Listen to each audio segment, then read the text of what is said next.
4 মাসের যে বুড়ো ফসলটা হয় সেই বুড়ো ফসল থেকে কিন্তু দুইটা খাদ্য পাওয়া যায়, একটা হলো মানুষের খাদ্য আর একটা হলো খাদ্য, গরুর খাদ্য। তো হইতুকা যেটা আমি ছোট থেকে যেটা দেখেছি, রাতা বুড়ো, লাহায়া, টুপা, জাগলি বুড়ো, এই 4টা বুড়ো ধান আমাদের এলাকায় হইতো। সবুজ বিপ্লব তো শুধুমাত্র বীজ দিয়ে নয়, এখন অন্যভাবেও আসলে আসছে।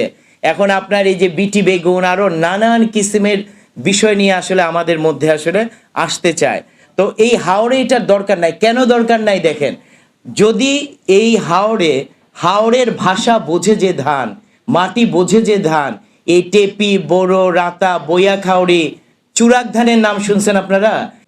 ঠিক এই সময় আমাদের অঞ্চলের কিষান তারা এই সিলেটের নেত্রকোনার এই অঞ্চলে ধান কাটতে যেত। তারা এইটা একটু অবসর সময় ছিল তার জন্য, এবং তাদের কাছে গল্প শুনছি যে পানির মধ্যে দাঁড়িয়ে দাঁড়িয়ে ধান কাটছে, ডুবিয়ে ডুবিয়ে ধান কাটছে।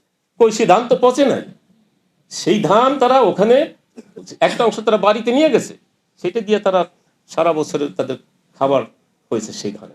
হয়তো আজকে তো সেটা নাই। এখন আপনাদের কাছে শুনি ছোট ছোট গাছ পানি হইলেই তলাই যায়, পচে যায়। কীটনাশক ব্যবহার করছে, বিষাক্ত গ্যাস ব্যবহার করছে, নতুন কোম্পানি ঠিক নিয়েছে।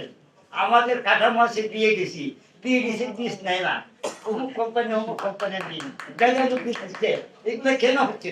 সিড ব্যাংক আর জিন ব্যাংকে এক জিনিস, এই ডিফারেন্সটা আমার বুঝতে। সিড ব্যাংকে কৃষকের এন্ট্রেন্স আছে, কৃষকের অ্যাক্সেস আছে।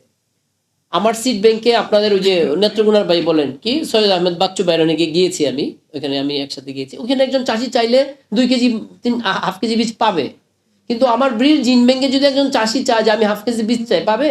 সে পাবে হচ্ছে 1 গ্রাম বীজ, 2 গ্রাম বীজ। এটা গবেষণার কাজ।